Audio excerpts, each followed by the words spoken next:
Hello there, ladies and gentlemen. Welcome to Ice Cream Uploads here on Tuesday, the 14th of June. I hope that you're all having a fantastic Tuesday so far. And I've just had to roll it back again because I got distracted by some command stuff that Nietzsche decided to put in. And now I'm getting distracted by Tito saying this never feels like a normal podcast because that's what I said before. It is a normal podcast. It's just not normal compared to the rest of them that's out there. But that's the way that we like it. We like it to be very us. This could be so much more professional if we wanted it to be. We wouldn't pay attention to chat. Me and Graham would just have the discussion, take all of the things that would distract us away from us and just deliver a very straightforward, boring, non-interactive a podcast. But this is the beauty of what we like to do. We like to include you guys. We like to have the conversations with you, even more so when it is just me today. Graham's feeling a bit under the weather, as you probably would expect him to be after the weekend's antics. And it wasn't as if he was out on the piss. He was here with you guys for the whole 24 hours, which 24 hours in front of the cameras is very difficult, as you see by me flaking off and not surviving. I did 20 hours, but that didn't take into consideration how early he got up beforehand, because he's like an hour away from the office. I'm an hour and a half, so you got to have the commute time. They're getting up beforehand to go and feed the dog, i.e. me feeding my staying up with my boy and stuff like that. So overall, he's probably looking at like a 28-hour day, which is ridiculous, really. I'm surprised that he's still genuinely alive, but that's just what it is. More professional, they sacking you. Maybe. Poor harsh from there, Nietzsche. It's just, I mean, they could definitely find other people that can deliver a podcast, especially better than I can. But you mugs keep on tuning in every single day. Well, every single time that we go live, what time that is. I mean, it's 10 past 11 now. I think we went live. We've been live for 12 minutes. So we was in the realm of 10 a.m. You tell me another podcast that does that. Every single one of them but us. But anyway, I keep on mentioning this is a podcast. This is the UK's #1 video game podcast, even if we do say so ourselves. We go live each and every single weekday at 10 a.m. ish. Again, 10 past 11 today. Not bad. Not bad at all. It's just going to be me today. As I mentioned, Graham is still feeling a little bit under the weather. Yep, Video Game News Podcast. We've covered that one. You can find us on any podcast platform, including Spotify, iTunes, Google Play, and SoundCloud. You can also find it on any of our on-demand services, including straight afterwards on Twitch, and then about an hour or so afterwards on YouTube, because it takes forever to move from one to the other. I mean, it would... My internet is being sorted out very, very soon. My internet, the engineers came yesterday. By Friday, I should be having a 1 gigabyte download. That is going to be a game changer, because all it means is that I can download the episode of The Scoop and put it straight up onto YouTube within about 10 minutes, rather than waiting like 2 hours for it to get transferred over. It's a whole thing. Very excited. But anyway, not only have we got video game news to talk about today, we mentioned yesterday that Live Action Pixel, who won the second draw of the loot drop this month as Steel Platter, didn't claim his prize. Neither did Live Action Pixel. So we are going to do this live on the stream now for the third time this month to win a copy of Mario Strikers, or a game of their choice. Obviously, if you don't have a Nintendo Switch, why would we get you a game that you can't even play? So we're going to do that in a second. I'm just going to read through the chat again. I mean, it's just all insults to me, so I don't know why I'm doing this. Tino says, someone's got to pay for those Lambos. Exactly. And Nietzsche says, is that the Dream Crusher on the wall behind you?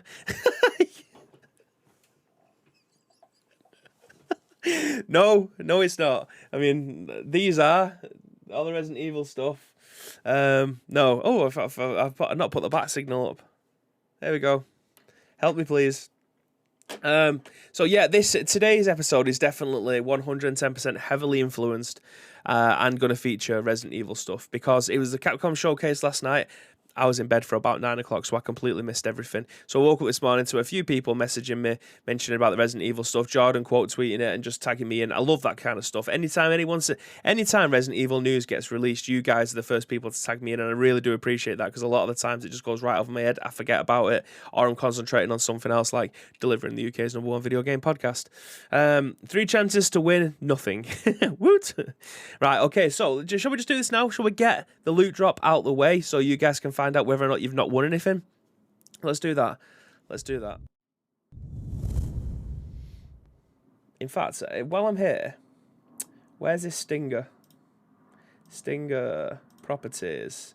We will go with 1300 because that is far too fast. I don't know why I didn't do that earlier, but there we go.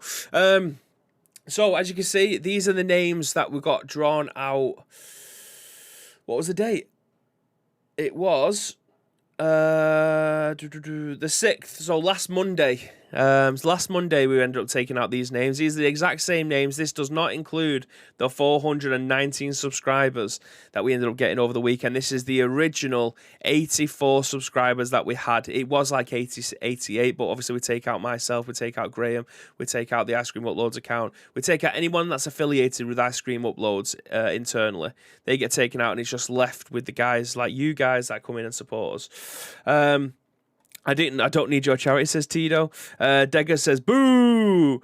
Timeless goes, oh, what's going on? So we're doing that. We're re-rolling the loot drop from last Monday because with the two people who've won it have had their 72 hours and are yet to claim it. I don't understand this. This is one of the issues when people, you know, mute the notifications on the server. If they mute the notifications, you get tagged in, you're not going to find out if you've won or not. So even if it's just for today, I mean, if you're watching this now, you'll find out if you've won it or not. But usually what will happen is, if it's someone that's in the ICU community, they'll see it in the Discord straight away. If it's people that have to join it, some people may say it in other people's streams, like, you've won the ICU giveaway, go and join the server, you'll be able to get your prize. We've had 3 or 4 winners like that. We've also had people who are actively in the Discord that we have added at the time, because we're not going to keep on nudging people to come and get it. You've won something, it's up to you to come and claim it. We're not just going to deliver it to your door. If you don't do that, you're going to lose out. So as you can see, that all the names on the right hand side here are from last Monday when we actually pulled them originally. You're going to have another chance to win, basically. So I wish you, everyone that's in the chat, and everyone that's a supporter over the last couple of months, and well, since supporting was even a thing. You guys that put money down, this is the one way that we like to be able to give you, or one of the ways that we like to give something back. So we've shuffled it quite a number of times. Let's get this show on the road.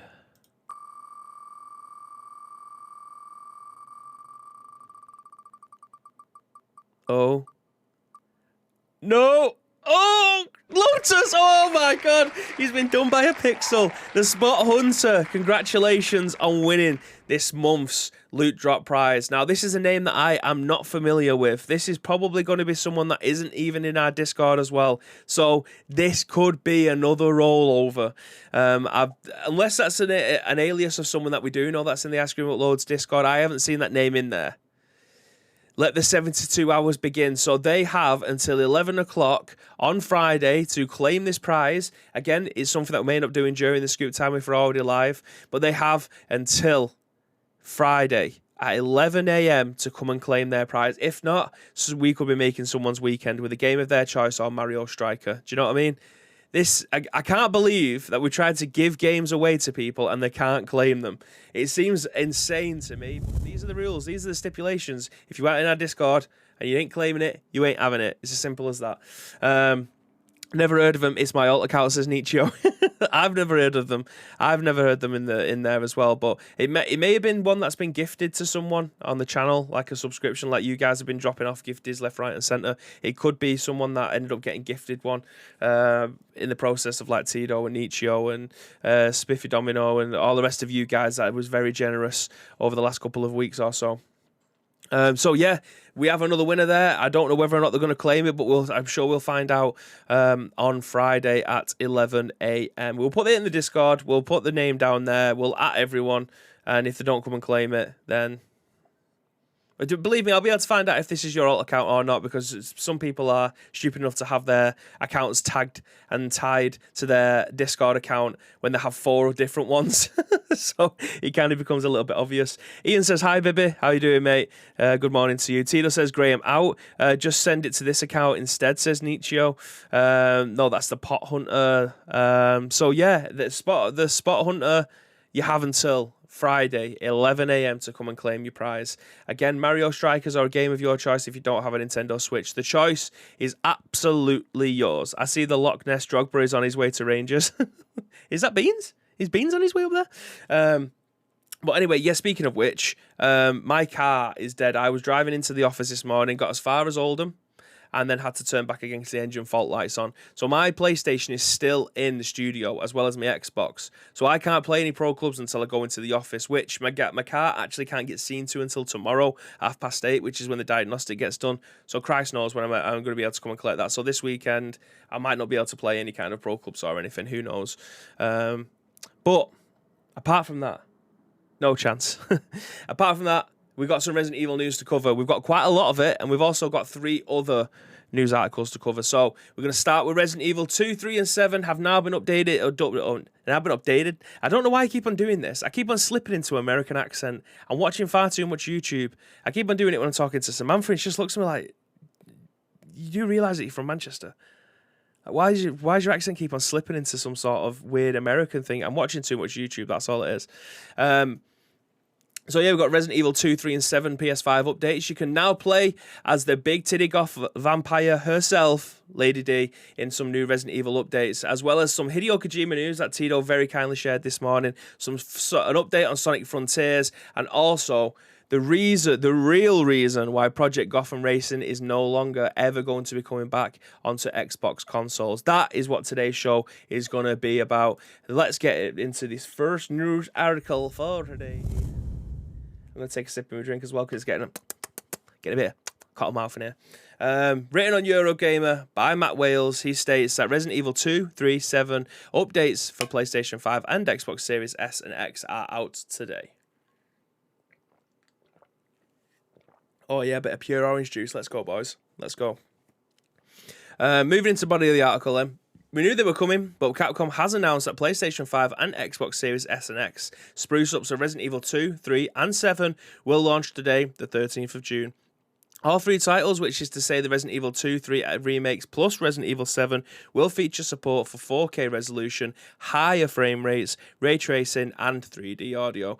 Players yet to experience the games will be able to purchase the newly updated Xbox Series S and X and PlayStation 5 versions from their respective stores, but existing owners of Xbox One and PlayStation 4 can grab the updates to relevant to their platforms at no additional cost. Saves will also transfer.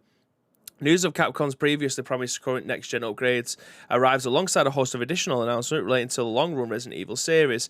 I'm going to cut that short there because that is basically what the next article is going to be about. But it looks like the absolute world-class remakes of Resident Evil 2 and 3, plus the game that brought it all back, Resident Evil 7, have now got PlayStation 5 and Xbox Series S and X support. They are now available to be played in glorious 4K, as well as all 3D sounds, all been enabled in there.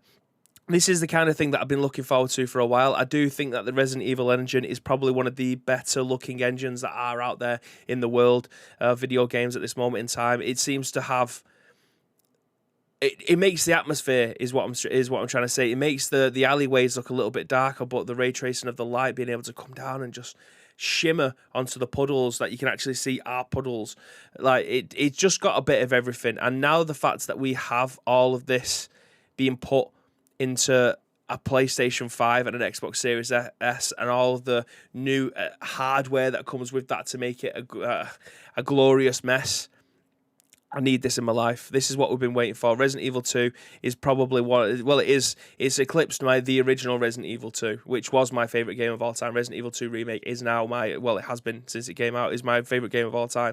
And to be able to play this now on PlayStation 5 with all the bells and whistles, yes please. That would have been my game of choice this weekend, but obviously that's been taken away from me because I ain't got my PlayStation in. I'll get over it sooner or later. I mean, I've still got my Switch here, so I can still play Fortnite. And I've still got a gaming PC that I can play whatever I want on. So it's not as if I've not got anything, but this is definitely one that I will be playing as soon as I get hold of my PlayStation again. Tito says, take the Lambo. Ma and PGR Racing were great, but we have Forza now. MSR. I was about to say, what the hell is Ma? Autocorrect done you dirty there. I still need to buy Village, says Ian. Mate, that game... I wasn't fond of it at first, and I think anyone that watched mine and Asim's review of the game... At the time, I thought it was a bit wild. I didn't think it worked. I thought the Heisenberg boss was just an absolute waste of time. I can't believe that the whole entire marketing campaign was done around Lady D, and then you see her for 45 minutes in the beginning of the game, and then that's it. Like, And again, I'll probably just spoil it for you then, but the game's been out 2 years, do you know what I mean? So I apologise if I have done that for you there. But the whole marketing campaign of that game was based around one character, which wasn't even the main character in the game. It just felt like we were being pushed down certain corridors that you didn't want to, that they didn't want you to see, that they were just pulling curtains. But I played through it 2 or 3 times. I've actually come to love that game. It does help when you probably complete it a couple of times. You get all the coins to be able to go and buy all of the weapons that you may need, like infinite handgun or whatever. Like, you have all the ability to be able to do that. It's one of those that's definitely grown on me, but Resident Evil 2, I fell in love with that as soon as I started playing it. We streamed all of those games day one on this channel. As soon as a new Resident Evil game comes out, we end up streaming it day one. It may take us like 2 or 3 episodes to be able to complete if we were streaming for like 3 or 4 hours each time, because I'm not one who will be speedrunning it. I'm definitely one that if the game takes 8 hours, I'm going to take 12, because I want to go down every single room. I want to go to the back of whatever pantry or whatever it is that I'm going into. I want to look at everything. I want to find everything. I'm definitely a completionist when it comes to Resident Evil games. So yeah, it does take me a little bit longer the first couple of times I end up playing it because I get sidetracked. But we're getting more Resident Evil. That's all I'm asked about. That's all we're getting. So, as well as what got mentioned then, with the likes of Resident Evil 2, 3, and 7 getting remakes, we also got an update on Resident Evil 8. Sorry. I pressed the wrong button then, so I got confused with myself. So, written on Eurogamer again by Ed Nightingale, he states that play as Lady Dimitrescu in Resident Evil Village DLC. She's going to step on you. The Winter's Expansion DLC has been announced for Resident Evil Village, including the ability to play as everyone's favourite vampire mommy, Lady D. She'll feature in the arcade-style Immerse and Rhys Additional Orders mode, as well as Chris Redfield and Carl Heisenberg. Mind your head though, you'll need to duck down to go through the doorways as you slash some enemies from 9 feet above. I'm just going to pause this because I'm actually going to play this. I've watched it a few times this morning. It doesn't appear to have any copyright music in, so we should be good with that. So I'm going to play that one for you in its entirety in a minute. The Mercenaries mode is one of 3 major additions to the Winter Expansion DLC, due out on October 28th this year. A third-person mode will also be added, allowing the entire game to be played as Ethan Winters in the view, just like the remake of Resident Evil 4, which basically means it's going to be over the shoulder for you guys that may not already know that, as Resident Evil 8 was played in first person. Lastly, Shadow of Rhodes will be the new story-based expansion. Some spoilers are to follow, so if you haven't completed the game, you don't know how the story goes, now is your time to turn off for like the next 3 minutes, or just skip forward if you're listening on the Neo On Demand services. We will be playing the trailer in a minute, and I will be going through the rest of this now, so if you are listening to this for the first time, skip forward about 3 or 4 minutes, and you'll be able to skip all of these if you do want to play it for the first time. Taking place after the events of the main game, the expansion will follow Ethan's now adult daughter Rose as she struggles with powers she was born with. She'll enter the consciousness of the Mega Messiah, where she encounters a girl who looks just like her. It's third person and will take place in an alternate world that's out to attack Rose. I'll read that again because I completely butchered that. It's a third person and will take place in an alternate world that's out to attack Rose. The DLC will be included in the Resident Evil Village Gold Edition, released simultaneously on the 28th of October across PlayStation and Xbox consoles, as well as PC and Stadia. In addition, Capcom confirmed the entire game will be playable on PSVR 2 when it releases. If that isn't an advert for getting a PSVR 2, then I don't think there's any justice left in this world for you to be able to do that. So I'm just going to stick my headphones on because I want to listen to this for the third time. I'm going to play the entirety of the trailer for you guys now. If you've not already listened, if you've not already completed or played Resident Evil Village and are wanting to do so fairly soon, I absolutely encourage you to move forward about 3 minutes, as this trailer is about 2 minutes 20 seconds. I don't want the story being spoiled for you. You've been warned. Rose! It's all right, Rose. It's all right.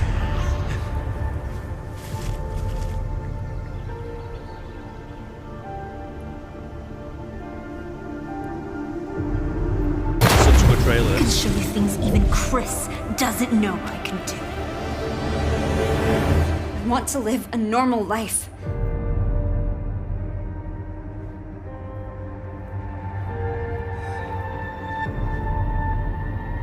So this looks incredibly like Castle Dimitrescu. Something just moved on her hand. Shut up! What's going on here?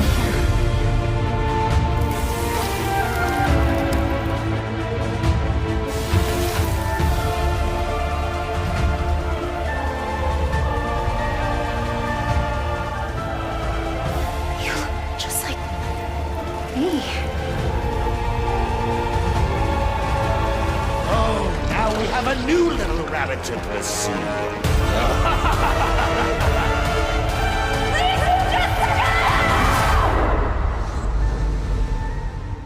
Yeah, buddy. And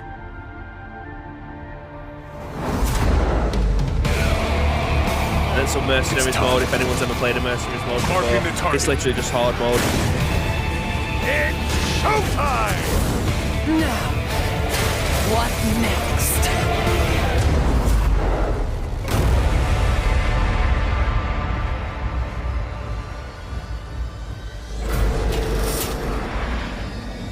And then you get to play as Ethan, who was obviously the star of Resident Evil 7 and 8 in third person, which is going to be mega.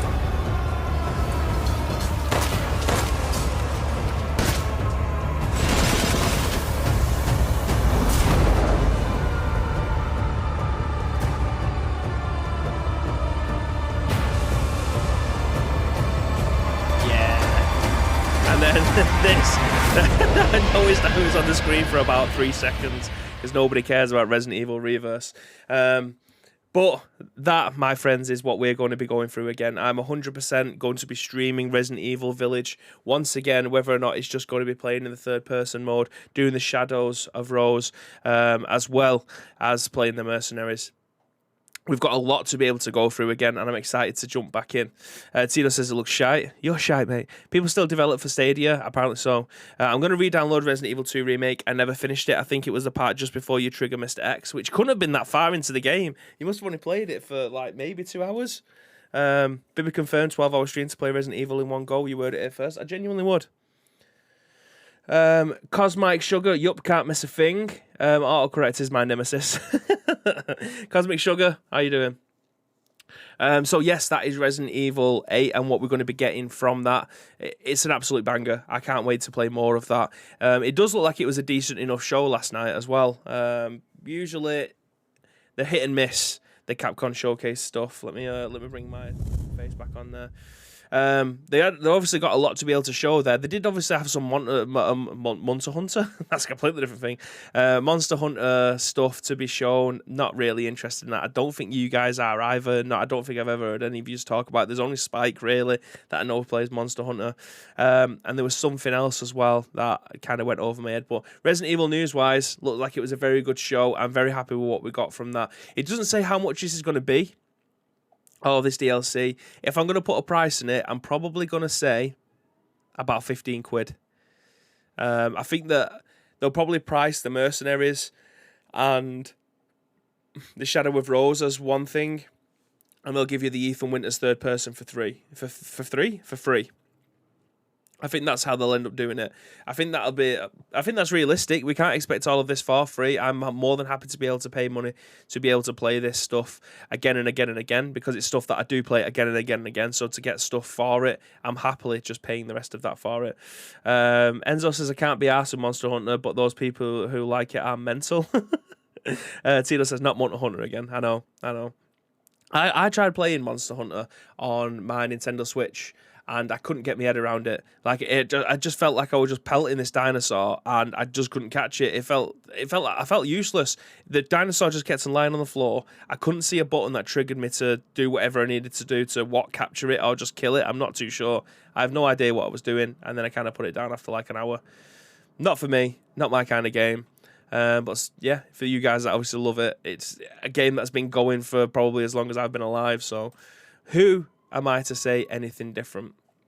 So that's all the Resident Evil news that we had for today. It was quite a lot that I've managed to bundle into about 15 minutes there. So I do apologise if people wanted in-depth thoughts on that. I've give you it. It's going to be sick. It's definitely worth your money. If you are looking to get into playing Resident Evil for the first time, I strongly suggest that you start with Resident Evil 2 Remake, albeit the number in there that says 2. It does mean that there's been 1 before it. Technically, there's 2 before it if you count in Resident Evil 0 as prequels. Resident Evil 1 is fantastic, but I don't know if a lot of people get along with that nowadays because it does use tank controls.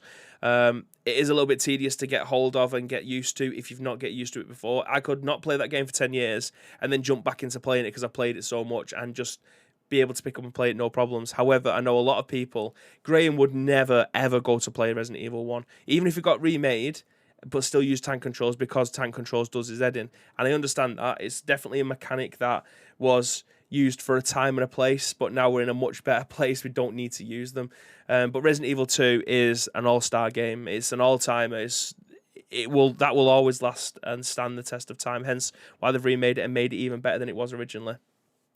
But anyway, speaking of anticipated games and stuff that got announced at the Summer Games Fest, we'll move on to this that was supplied by Tito this morning.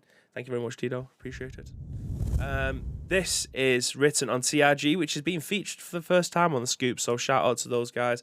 And Rhys states that Hideo Kojima fans are already trying to cancel his Xbox game. Kojima on Xbox hasn't gone down too well. Kojima Productions' next big project is heading to Xbox, partnering with the Xbox Game Studios. Hideo Kojima's development team aims to create a game that will heavily utilize cloud technology in some way.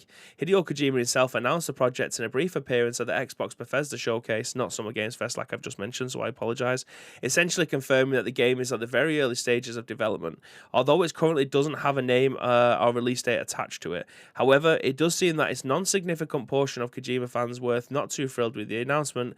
A viral tweet from John Cartwright's Spotlit a Change.org petition to cancel Kojima Xbox exclusive game, and at the time of writing it has amassed over 1,500 signatures and counting since its creation.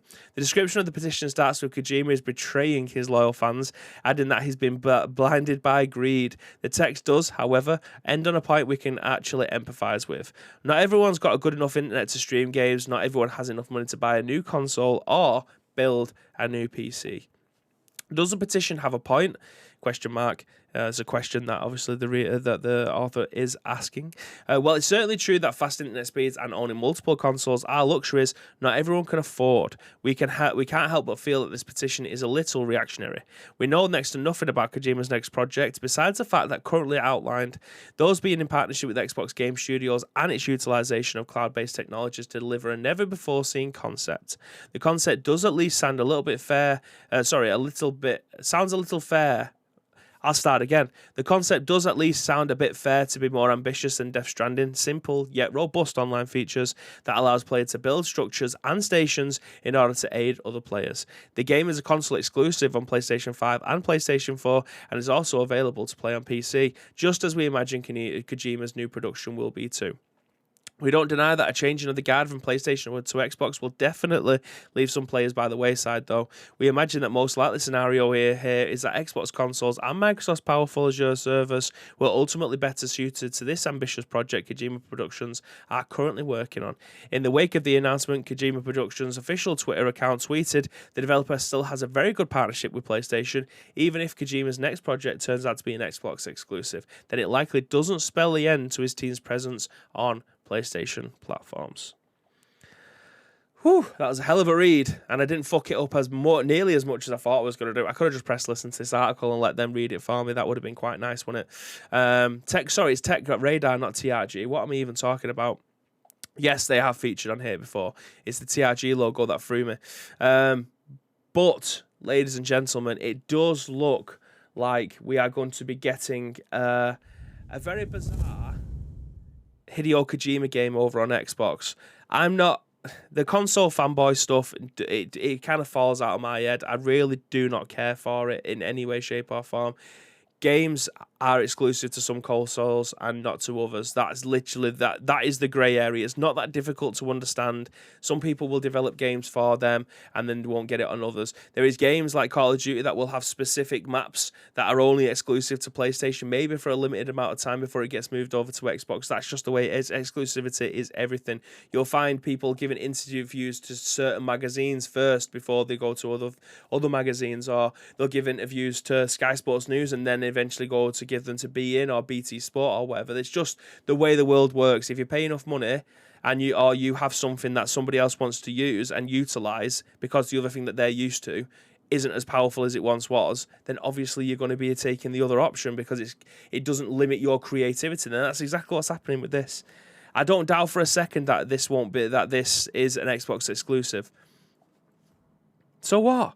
I mean, it's annoying for a lot of people who obviously are huge Hideo Kojima fans that might not have the opportunity to be able to play this, or they are Xbox users but don't have fast, reliable internet. At some point, the world will come to a point where it will be straight across the board. I don't doubt for a second that if this flops, that whatever it is that they end up doing with using the streaming service will get condensed into something else that will be used as a title that's been put on a disc rather than being played over the internet. But if we don't move forward with creativity and use what's currently available now to people, we will literally not have anything new coming out.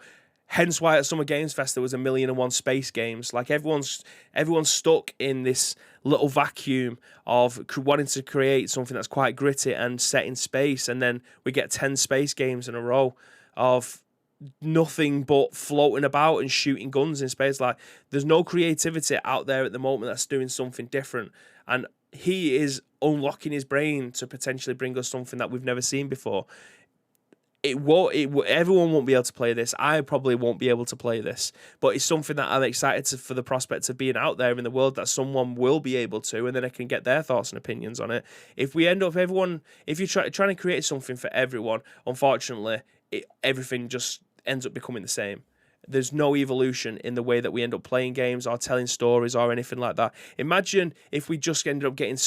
if someone said, that book that you've got there, I can make that into a video game. I can put that on something that you can sit there and you have a controller in your hand, and rather than reading the text of your character moving about, you can actually do that yourself with what we call an analog stick. Do you think this will be a good idea?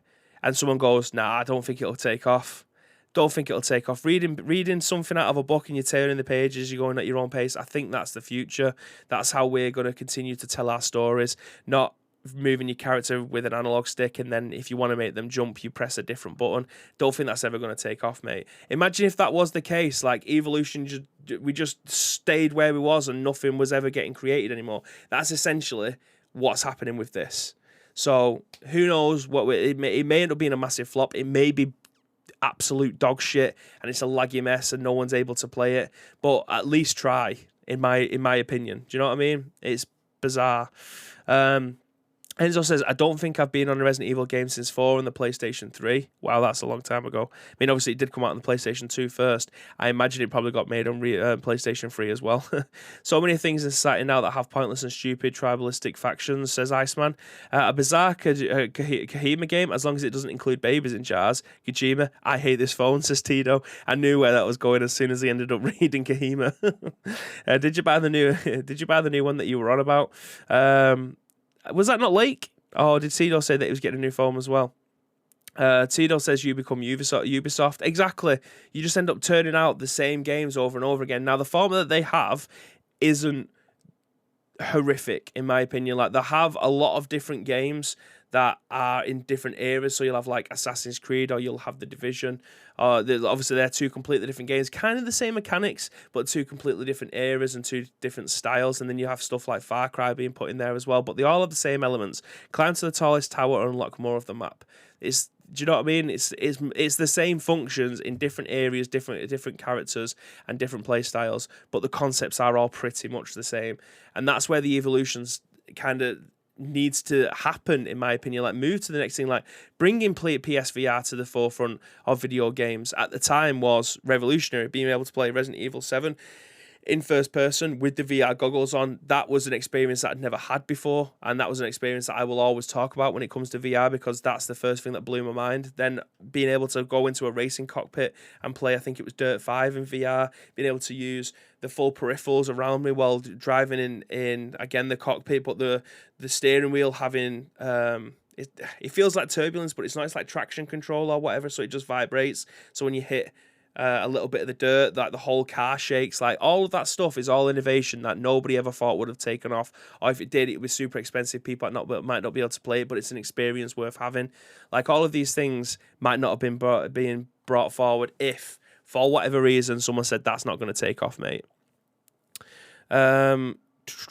Tito says, I got the OnePlus 10. I like the Oppo Find 5 Pro, but couldn't warrant the extra 200 sheets for very similar specs.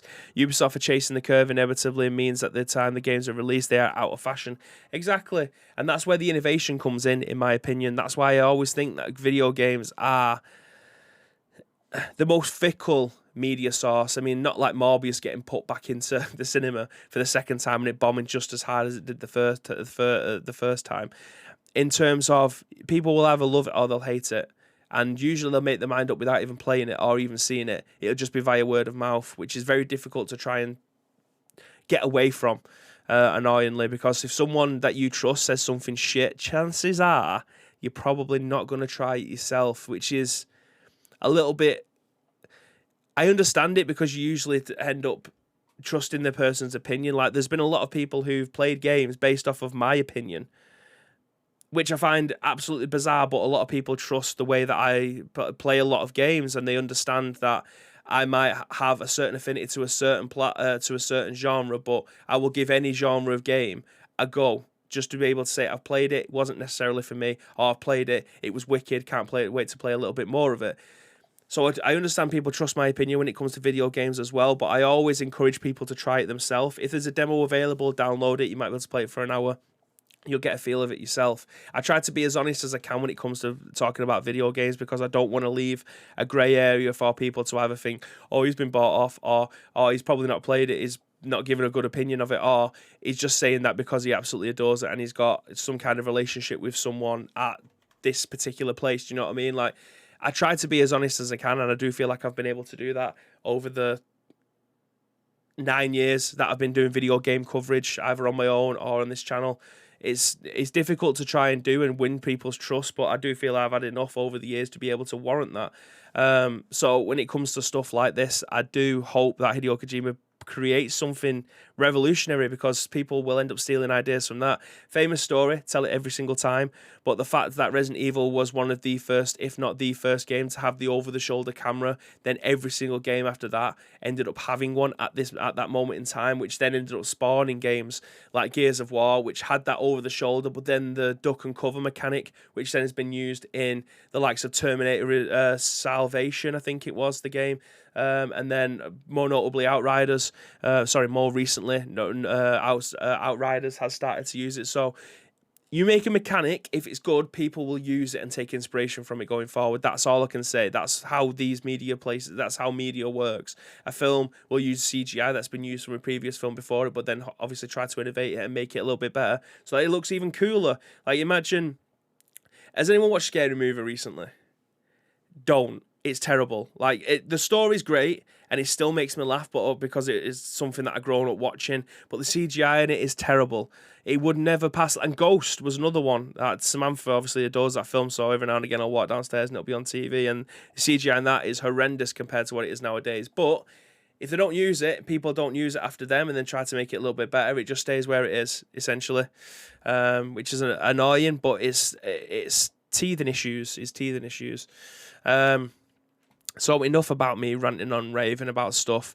We've got 2 news stories left, but I'm starting to run out of time. So I may be able to just fly through these and not give you that much of a context from it. I might just give you headline. I'll just give you headline stuff because I don't want these carrying over, because I don't think it would be time sensitive for me to be able to do so. This one then, written on VGC by Chris Scullion, states that Sonic Frontiers won't be delayed as a result of fan feedback, insists that Sonic team's boss. The public don't understand the new format yet, says Tashiki Izuka. Again, terrible with names. I do apologise for that. There are no plans to delay the Sonic Frontiers following its recent gameplay reveal, Sonic Team Studio head has told VGC. Delay Sonic Frontiers was briefly trending on Twitter earlier this month after many Sonic fans took to social media platforms to vent their disappointment over the first video showing the in-game action. As part of an upcoming VGC interview, Izuka was part of what he thought was a mixed reaction to the gameplay footage. It's not really that surprising, Izuka said. We don't realise that everyone is just reacting to videos they saw, and because they don't understand what the new gameplay gameplay is, they're kind of comparing it to other games that they already know. So we see a lot of people saying, oh, it's kind of like this, it's kind of like that, but it's not like this, and it's definitely not like that. And really, this team is going out and creating this game format for Sonic, and we're calling it open zone format. And again, he goes on in quotes, and this new gaming system itself is something that doesn't really exist in any other comparable titles. So we really hope that from here until launch, we get to really explain what an open zone gameplay really is. He added that if people come to Gamescom or Tokyo Game Show, they can get hands-on experience to play the game and understand what the game is. Because right now we're just kind of watching videos of people reacting to what they believe the game to be. We asked Iizuka what he felt about the recent delay Sonic Frontiers hashtag on social media and whether or not he was actually in a position to delay the game if he wasn't entirely happy with it. However, Iizuka claimed that this wasn't an issue because they was in development team are happy with the game as it stands. Frontiers is in development now, and actually we've been doing a lot of playtesting with our target audience who will be in that demographic of somewhere who'd someone who would play Sonic a game and enjoy it, he replies. From our playtesting results, we have been iterating, we have been listening to the comments that come back, and we've also been getting a lot of great feedback from people who rate the game and are like, I've had a lot of fun playing this game, I'd give it like an 80 or a 90 point score out of 100. So we do feel like we're getting into a point where the game is done and people will like it, and we also do want to get the game into our fans' hands as soon as possible. He added, we really feel confident that the playtest results we're getting, and a lot of people saying that they're also having fun and that they really enjoyed the game. Do you know what? I don't need to read the rest of the quotes because you get the gist about how it is. He claims that people are enjoying playing the games and we don't really necessarily understand what the concept of the game is. And do you know what? I'm probably going to agree with him on this one. I do see from the trailers that we've had previously, I don't think I was that impressed with it. I thought it just looked a little bit dull. I didn't think that the world looked like a world. It just looked like, you know, similar to what Pokemon Arceus was, where the world just looked a little bit bland. It didn't really have that much nature. It didn't have many environments. And obviously in this, that you had bars just around the sky that Sonic could then run and jump onto and grind through. Like, all of that stuff is great and stuff that you probably would expect from a Sonic game, but not from a Sonic game, an open world Sonic game, or an open zone Sonic game in 2022. I did feel a little bit underwhelmed, but that was the only trailer that we've seen from it so far. We haven't really seen a lot of gameplay from it, so what he's claiming is pretty true, to be honest. We haven't seen that much of it. It was maybe a 2-minute trailer. We don't know the storyline. We don't know what the world is about. We don't know if there's any more worlds. We don't know if that was just one part of this giant world that has a lot more going on. I suppose we're going to have to grin and bear it and just hope that what we see in the coming weeks or coming months is something a lot more along the lines that we actually do want. A lot of people, including ourselves, was comparing it like this picture here stinks of Breath of the Wild, and this is probably a very good example actually. Like a little bit of trees here, a little bit of trees here, looks quite bland over here, giant tower, what's that in the back? It just looks like two... Oh, you can't even see it. You can't even see it. I'm putting it on the screen. So a couple of trees here, a couple of trees there, giant stone tower. Looks like more stone loops over there with a load of barren land. Another tower there. Mountains, flying thing here. More trees over there. Like, it just doesn't look very inspiring for a Sonic game, which is a shame at this moment in time. But this is only one slide. This is one image. This is one section. What's over there? That looks a bit more. That looks a bit more fluffy. Do you know what I mean? Like, the water looks good. What's over there? Can we go over there? Is this a real open world and not just another island that we can see in the distance? Can we get over there? Is that going to be a bit more? Is that going to have more stuff over there? All these questions we don't have the answers to yet. But Gamescom is very, very soon, and they're claiming that people are going to be able to get hands on there. Fantastic. Get Graham into the booth. Get Mark into the booth. Get Luke into the booth. Luke is a massive Sonic fan, so I'll be able to get information from him as to whether or not he feels like it's a proper Sonic game, and then we can go from there. Actually get people on the ground and have a look at what this game actually is. Tito says, always good to say your fans don't like a format. It's a you issue when they're buying it, so probably need to do better. But to a degree, I agree with you, and also to a degree, I agree with him. We all made our own judgments based off of 2 minutes worth of footage, which a lot of it was cinematic rather than gameplay, which, when we don't get context of what the game's going to be about yet, we make our own judgments up from that. So I can agree with him to a large extent, but I also agree with what you're saying and what the general consensus at the time was. This doesn't look great. We don't know what this is about. It doesn't look like a Sonic game. It could have been any other game, but you put Sonic in there. We need to know more. And I do think that still stands, but I also agree with them that they probably don't want to give that information up yet, and that we need to have people play test the game, get hands-on with actual Sonic fans, and then see what the game's going to be like after that. We won't know until people try it. Rather than just... That's why I don't think trailers nowadays... Was it you, Enzo, that actually said this?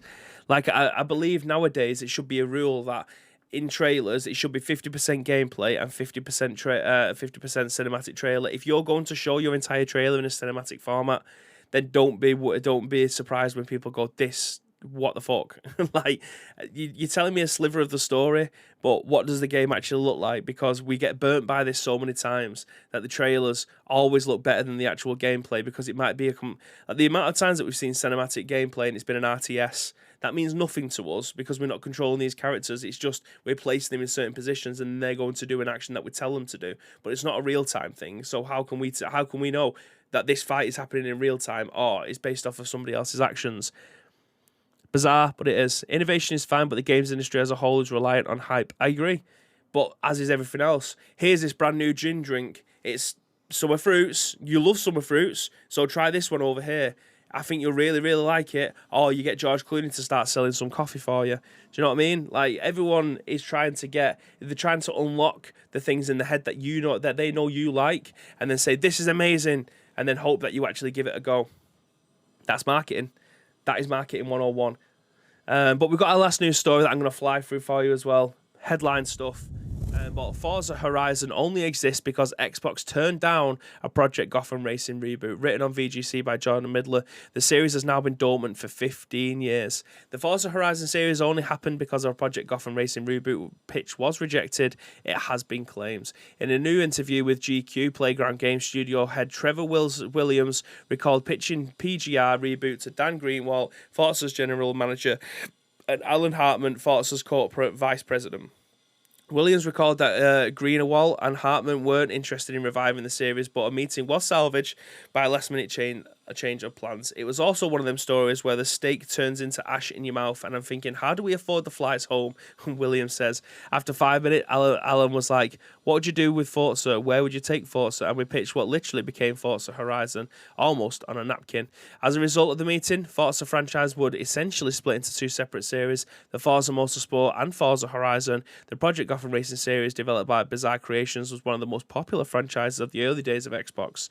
The series ended in September 2007 when it was announced following acquisitions by Activision. Bizarre Creations will no longer be producing PGR games for Xbox. The team went on to develop Blur, a spiritual successor to the Microsoft still-owned PGR IP, but has yet to return to it, likely due to the popularity of the Forza series. The Forza Horizon game was released in 2012 for the 360, and the fifth game of the series was released last year to overwhelmingly positive reviews. Xbox has confirmed that the new Forza Motorsport will be released in spring 2023, simply titled Forza Motorsport. At the moment, the game was shown off in a lengthy gameplay trailer, which Xbox claimed was running in real time in 4K. So it's a shame. It's a shame that PGR left, because that was one of my favourite racing games over on the original Xbox. Don't know whether or not a lot of you was allowed. I mean, the average age of this podcast, people what listen to it, are probably like 27 to 40, or some older in some cases.